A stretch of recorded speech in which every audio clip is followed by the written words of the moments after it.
안녕하세요. 9월 5일 아침 말씀 시간에 나온 성도 여러분 환영합니다. 오늘 말씀은 데살로니가전서 4장 13절부터 5장 11절입니다. 형제들아, 자는 자들에 관하여는 너희가 알지 못함을 우리가 원하지 아니하노니 이는 소망 없는 다른 이와 같이 슬퍼하지 않게 하려 함이라. 우리가 예수께서 죽으셨다가 다시 살아나심을 믿을진대 이와 같이 예수 안에서 자는 자들도 하나님이 그와 함께 데리고 오시리라. 우리가 주의 말씀으로 너희에게 이것을 말하노니 주께서 강림하실 때까지 우리 살아남아 있는 자도 자는 자보다 결코 앞서지 못하리라. 주께서 호령과 천사장의 소리와 하나님의 나팔 소리로 친히 하늘로부터 강림하시리니 그리스도 안에서 죽은 자들이 먼저 일어나고 그 후에 우리 살아남은 자들도 그들과 함께 구름 속으로 끌어올려 공중에서 주를 영접하게 하시리니 그리하여 우리가 항상 주와 함께 있으리라. 그러므로 이러한 말로 서로 위로하라. 형제들아, 때와 시기에 관하여는 너희에게 쓸 것이 없음은 주의 날이 밤의 도둑같이 이를 줄을 너희 자신이 자세히 알기 때문이라. 그들이 평안하다 안전하다 할 그때에 임신한 여자에게 해산의 고통이 이름과 같이 멸망이 갑자기 그들에게 이르리니 결코 피하지 못하리라. 형제들아, 너희는 어둠에 있지 아니하매 그 날이 도둑같이 너희에게 임하지 못하리니 너희는 다 빛의 아들이요 낮의 아들이라. 우리가 밤이나 어둠에 속하지 아니하나니 그러므로 우리는 다른 이들과 같이 자지 말고 오직 깨어 정신을 차릴지라. 자는 자들은 밤에 자고 취하는 자들은 밤에 취하되 우리는 낮에 속하였으니 정신을 차리고 믿음과 사랑의 호심경을 붙이고 구원의 소망의 투구를 쓰자. 하나님 우리를 세우심은 노하심에 이르게 하심이 아니오 오직 우리 주 예수 그리스도를 말미암아 구원을 받게 하심이라. 예수께서 우리를 위하여 죽으사 우리로 하여금 깨어있든지 자든지 자기와 함께 살게 하려 하셨느니라. 그러므로 피차 권면하고 서로 덕을 세우기를 너희가 하는 것 같이 하라. 아멘. 사람들은 저마다 다른 모습으로 인생을 살아가지만 누구에게나 피할 수 없이 찾아오는 것이 있습니다. 그것은 바로 죽음입니다.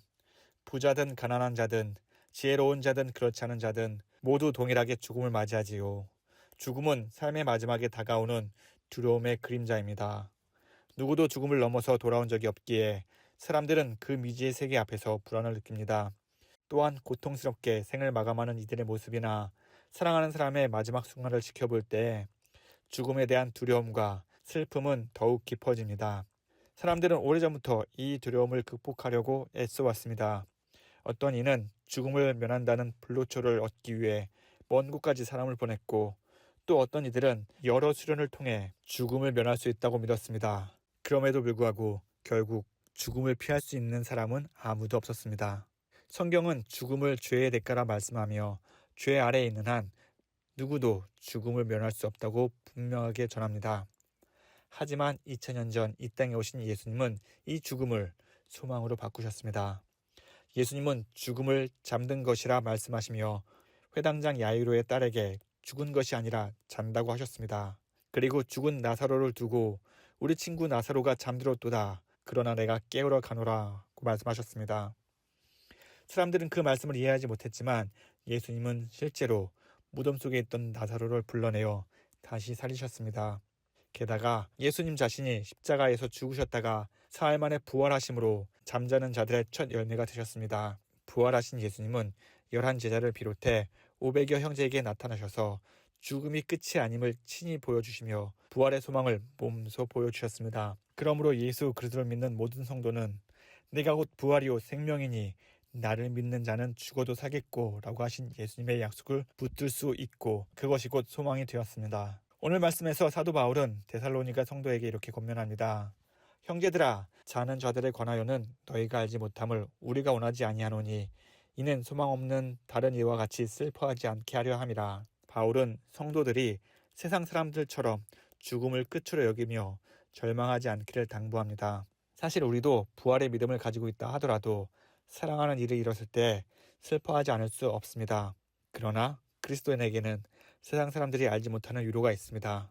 만일 죽음으로 모든 것이 끝이라면 인생은 한 번뿐인 허무한 삶일 뿐이며 고린도전서 15장 32절의 말씀처럼 내일 죽을 터이니 먹고 마시자 라고 하며 결국 방황하다가 사라지고 말 것입니다. 죽음을 끝으로 여기는 자들에게 그것이 영원한 이별과 가장 깊은 절망일 수밖에 없습니다.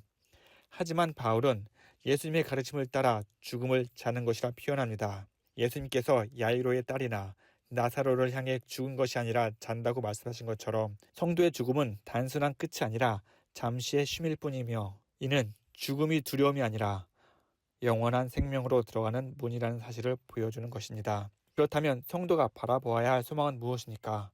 바울은 이렇게 선포합니다. 주께서 호령과 천사장의 소리와 하나님의 나팔 소리로 친히 하늘로부터 강림하시리니 그리스도 안에서 죽은 자들이 먼저 일어나고 그 후에 살아남은 우리가 그들과 함께 구름 속으로 끌어올려 공중에서 주를 영접하게 하시리니 그리하여 우리가 항상 주와 함께 있으리라. 장차 주님 다시 오시는 날 죽은 자들은 부활하여 일어나고 살아있는 성도들은 변하여 공중에서 주를 영접하게 될 것입니다. 그리고 우리 성도 모두는 영원히 주와 함께 거하게 될 것입니다. 이 얼마나 영광스러운 약속입니까? 그러므로 바울은 이러한 말로 서로 위로하라고 권면합니다.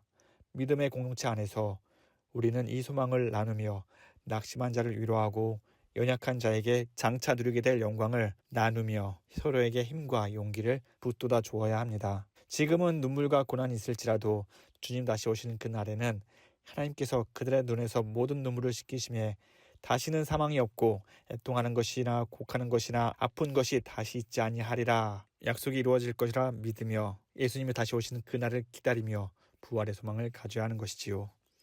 사랑하는 성도 여러분, 죽음의 슬픔을 넘어 부활의 소망을 바라보며 오늘을 믿음으로 살아가시기를 바랍니다. 주님께서 다시 오시는 그날을 기다리며 서로 위하고 격려하는 복된 우리 서문의 공동체가 되기를 주님의 이름으로 축복합니다. 예수님의 재림과 부활을 이야기하다 보면 언제나 따라오는 질문이 있습니다.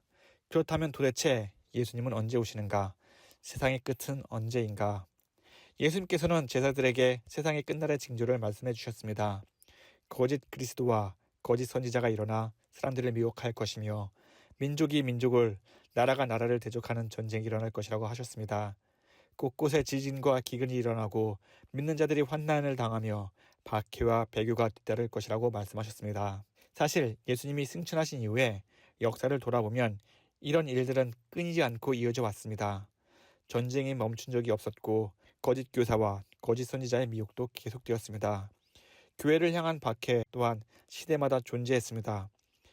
그래서인지 많은 사람들은 각 시대마다 곧 재림이 있을 것이라 생각했습니다. 바로 이런 불안한 심리를 이용해 재림의 날이 언제다 라고 주장하는 이단들이 등장했고 그 말에 미혹된 사람들은 물질적으로나 정신적으로 큰 피해를 당하기도 했습니다. 하지만 사도 바울은 분명하게 말합니다. 형제들아, 때와 시기에 관하여는 너에게 쓸 것이 없음은 주의 날이 밤에 도둑같이 이를 줄을 너희 자신이 자세히 알기 때문이라. 예수님께서 다시 오시는 그 날은 아무도 알 수 없습니다. 오늘일지 내일일지 사람의 계산으로는 전혀 알 수 없습니다. 예수님조차 그 날과 그 때는 아버지께서만 아신다고 말씀하셨습니다. 아무리 천체를 관측한다 하더라도 세상의 징조를 분석한다 하더라도 피조물인 인간은 창조주의 경륜을 알 수 없는 것이지요. 그렇다면 우리는 어떻게 살아야 하겠습니까? 알 수 없는 나를 억지로 계산하려는 헛된 일에 매달리기보다는 지금 우리에게 주어진 삶에 충실해야 합니다. 바울은 이렇게 권합니다. 그러므로 우리는 다른 이들과 같이 자지 말고 오직 깨어 정신을 차릴지라. 정신을 차리고 사는 것이 무엇이겠습니까? 바울은 이어서 이렇게 말합니다. 우리는 낮에 속하였으니 정신을 차리고 믿음과 사랑의 호심경을 붙이고 구원의 소망의 투구를 쓰자. 곧 성도의 삶은 믿음과 사랑과 소망 위에 세워져야 합니다. 믿음으로 흔들리지 않고 사랑으로 서로 세우며 구원의 소망을 굳게 붙드는 삶. 이것이 바로 주님의 재림을 기다리는 올바른 자세라 믿습니다. 예수님께서 우리에게 베푸신 은혜를 기억하며 거룩한 하나님의 백성으로 이 땅 가운데 살아갈 때에 우리의 삶 자체가 주님의 다시 오심을 준비하는 과정이며 이러한 삶이 곧 하나님께서 원하시는 삶이자 예수님의 죽으심과 부활하심으로 인해 새로운 피조물이 된 우리의 삶의 모습이라 믿습니다. 그러므로 사랑하는 성도 여러분, 믿음으로 흔들리지 말고 사랑으로 서로 세우며 소망으로 담대히 살아가며 오늘도 주 앞에 서는 날까지 충성되이 걸어가는 저와 여러분이 되기를 간절히 축원합니다. 다 함께 기도하겠습니다. 사랑과 은혜가 풍성하신 하나님 아버지, 오늘도 주님과 동행하는 삶을 허락해 주심에 감사드립니다. 오늘도 주님과 동행하는 삶을 허락해 주심에 감사드립니다. 주님의 말씀에 순종하며 주님과 함께 동행하는 모든 것이 하나님의 나라임을 기억하게 하시고 오늘도 기쁨과 감사로 승리하는 삶 살아가게 하여 주시옵소서. 하나님, 우리의 참된 소망이 예수님 안에 있음을 믿습니다.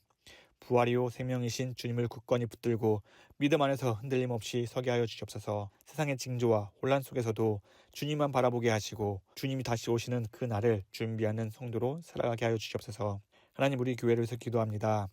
예수님의 마음을 품어 서로 권면하고 덕을 세우는 공동체가 되게 하여 주시옵소서. 세상에서 찾을 수 없는 하늘의 기쁨과 평안을 누리게 하여 주시옵시고 선포되는 말씀 가운데 우리 삶이 변화되고 주의 나라가 확장되는 역사가 일어나게 하여 주시옵소서. 특별히 우리 다음 세대를 위해서 기도합니다. 하나님, 우리 자녀들이 세상의 가치관에 흔들리지 않게 하여 주옵시고 어릴 때부터 말씀과 기도로 뿌리내리게 하여 주시옵소서. 학교와 가정과 친구들과의 관계 속에서 믿음을 지켜내며 예수님의 제자로 굳건하게 성장할 수 있도록 주님 인도하여 주시옵소서. 하나님, 연약한 성도들의 몸과 마음을 살펴주시옵소서. 주님의 능하신 손으로 친히 어루만져 주셔 회복의 은혜를 허락하여 주시고 낙심한 영혼들에게 소망을 더해 삶의 의미와 하나님의 영광을 위해서 오늘 하루도 기쁨으로 살아갈 수 있도록 주님 인도하여 주시옵소서. 하나님, 오늘도 우리가 살아가면서 먹든지 마시든지 무엇을 하든지 모든 일에 하나님의 영광이 드러나게 하시고 또 그 가운데서 나를 사랑하시는 예수님의 귀한 사랑을 경험하는 복된 하루 되게 하여 주시옵소서. 이 모든 말씀 우리를 위해 죽으시고 다시 사신 예수 그리스도의 이름으로 기도합니다. 아멘.